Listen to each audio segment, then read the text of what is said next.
আর কত একরকম চিকেন রান্না খাবেন, বোর লাগে না? যারা ব্রয়লার মুরগির নাম শুনলেই নাক সিটকান তারাও চেটেপুটে খাবেন আমার হাতের এই স্পেশাল মাওয়া চিকেন। তাই এই ভিডিও স্কিপ করলে কিন্তু আপনারই লস। আসসালামু আলাইকুম everyone, I am chef Ishika. Welcome back to আইফুড channel. Mawa chicken রান্না করার জন্য প্রথমেই নিয়ে নিয়েছি 1 কেজি মুরগির মাংস।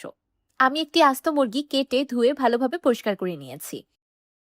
এবার মুরগির মাংসে দিয়ে দিলাম 1 কাপ ফ্যাটানো টক দই। এখন হাতের সাহায্যে টক দই আর মাংস একসাথে খুব ভালোভাবে মাখিয়ে নিব। এবার মাংসগুলোকে দইয়ে ম্যারিনেট হতে রেখে দিব 10 থেকে 15 মিনিটের মতো। তাহলে চলুন এই সময়ে মাওয়া চিকেন রান্নার বাকি প্রিপারেশনসগুলো করে নিই। একটি প্যানে দিয়ে দিলাম 2 কাপ লিকুইড দুধ। এবার দুধে দিয়ে দিচ্ছি 1 কাপ পেঁয়াজ কুচি আর 20টি কাজু বাদাম। এবার চুলা জ্বালিয়ে দুধে একটি বলক তুলে নিব। দুধে বলক চলে আসার পর আমি চুলার ফ্লেমটাকে মিডিয়াম করে দিয়েছি। এবার এটাকে এভাবেই রান্না করতে থাকবো পেঁয়াজ আর কাজু বাদাম সিদ্ধ হয়ে দুধ শুকিয়ে যাওয়া পর্যন্ত। 5-7 মিনিট পর পেঁয়াজ আর কাজু বাদাম খুব ভালোভাবে সিদ্ধ হয়ে দুধ অনেকটাই শুকিয়ে এসেছে। এবার এটাকে চুলা থেকে নামিয়ে ঠান্ডা করে নিব। একটি প্যানে দিয়ে দিলাম 3 টেবিল চামচ রান্নার তেল। তেলটা হালকা গরম হয়ে যাওয়ার পর দিয়ে দিলাম 1/2 কাপ পেঁয়াজ কুচি। এবার পেঁয়াজ কুচিগুলো তেলে ভেজে হালকা ব্রাউন করে নিব। অবশ্যই পেঁয়াজ কুচিগুলোকে হালকা ব্রাউন করে ভাজতে হবে, একদম বাদামি লাল করে ভাজবেন না। এবার দিয়ে দিলাম 2 টেবিল চামচ আদা রসুন বাটা। আদা রসুন বাটা তেলে কিছুক্ষণ ভেজে নিয়ে দিয়ে দিলাম অল্প একটু পানি। এবার কিছু গুঁড়ো মশলা অ্যাড করব। দিয়ে দিলাম 1 চা চামচ লাল মরিচের গুঁড়া, 1 চা চামচ ধনিয়ার গুঁড়া, 1 চা চামচ ভাজা জিরার গুঁড়া আর 1.5 চা চামচ বা স্বাদ মতো লবণ। এবার সবগুলো মশলা একসাথে খুব ভালোভাবে কষিয়ে নিব, পানিটা শুকিয়ে গিয়ে তেল ছেড়ে দেওয়া পর্যন্ত। দেখতেই পাচ্ছেন মশলাগুলো ভুনা ভুনা হয়ে তেল বেরিয়ে এসেছে। এবার দিয়ে দিচ্ছি আগে থেকে ম্যারিনেট করে রাখা চিকেন। এবার আবারও সবকিছু একসাথে খুব ভালোভাবে মিক্স করে নিচ্ছি। চিকেন অ্যাড করার সময় চুলার ফ্লেমটা মিডিয়ামে রাখবেন, না হলে দইটা ফেটে ছানা ছানা হয়ে যেতে পারে। চিকেন অ্যাড করার পর অনেকটাই পানি উঠে যাবে। এবার এটাকে রান্না করতে থাকবো পানিটা সম্পূর্ণ শুকিয়ে যাওয়া পর্যন্ত। এইদিকে দুধ, পেঁয়াজ আর কাজু বাদামের মিশ্রণটা সম্পূর্ণ ঠান্ডা হয়ে গিয়েছে। এবার এগুলোকে একটি ব্লেন্ডার জারে দিয়ে ব্লেন্ড করে একটা ফাইন পেস্ট তৈরি করে নিব। মাওয়া চিকেন রান্নায় এই দুধ পেঁয়াজের পেস্টটা একটা জাদুকরী উপকরণ হিসাবে কাজ করবে। এইদিকে চিকেনের পানিটা সম্পূর্ণ শুকিয়ে তেল বেরিয়ে এসেছে।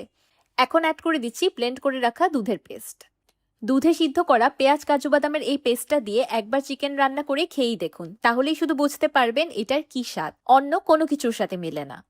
পেস্টটা অ্যাড করার সাথে সাথেই গ্রেভিটা অনেকটাই ঘন হয়ে যাবে, তাই গ্রেভির কনসিস্টেন্সিটাকে অ্যাডজাস্ট করার জন্য দিয়ে দিলাম 1/2 কাপ পানি। এবার চুলার লো ফ্লেমে চিকেনটাকে আরও রান্না করে নিব 5 মিনিটের মতো। 5 মিনিট পর উপর থেকে দিয়ে দিচ্ছি 1 চা চামচ গরম মশলা পাউডার। একদম লাস্টে অ্যাড করছি আমার আজকের রেসিপির স্পেশাল উপকরণ মাওয়া। আমি 1/2 কাপের মতো মাওয়া গ্রেট করে নিয়েছি, সম্পূর্ণটাই এখানে অ্যাড করে দিলাম। আমি এখানে আমার ঘরে তৈরি মাওয়া ব্যবহার করছি, আপনারা ইচ্ছে করলে বাজারের কিনা মাওয়াও ব্যবহার করতে পারেন। মাওয়াটা অবশ্যই একদম লাস্টে অ্যাড করতে হবে, আর মাওয়া অ্যাড করার পর এটাকে আর বেশিক্ষণ রান্না করা যাবে না। মাওয়া অ্যাড করার পর চিকেনটাকে জাস্ট 2 মিনিটের মতো রান্না করেই চুলা থেকে নামিয়ে নিব। এবার গরম গরম মাওয়া চিকেন একটি সার্ভিং ডিশে পরিবেশন করে নিচ্ছি। তো তৈরি হয়ে গেল অদ্ভুত মজাদার অতুলনীয় স্বাদের মাওয়া চিকেন। উপর থেকে আরও কিছু মাওয়া দিয়ে ডেকোরেশন করে নিলাম। আপনি যদি মনে করে থাকেন এই মাওয়া চিকেন রান্নাটা শুধু পোলাও বা নান দিয়ে খেতেই ভালো লাগবে, তাহলে আপনার ধারণা একদমই ভুল। এটা এমনই একটা চিকেন রেসিপি যেটা পোলাও, নান, পরোটার সাথে ভাত দিয়ে খেতেও খুব ভালো লাগবে। এই মাওয়া চিকেন আপনি একবার বানিয়ে খেলে রোস্ট খাওয়াই ভুলে যাবেন। রোস্ট রান্না করতে অনেক রকমের মশলা প্রয়োজন হয়, কিন্তু এই মাওয়া চিকেন কম মশলায় খুব ইজিলি তৈরি করে ফেলা যায়।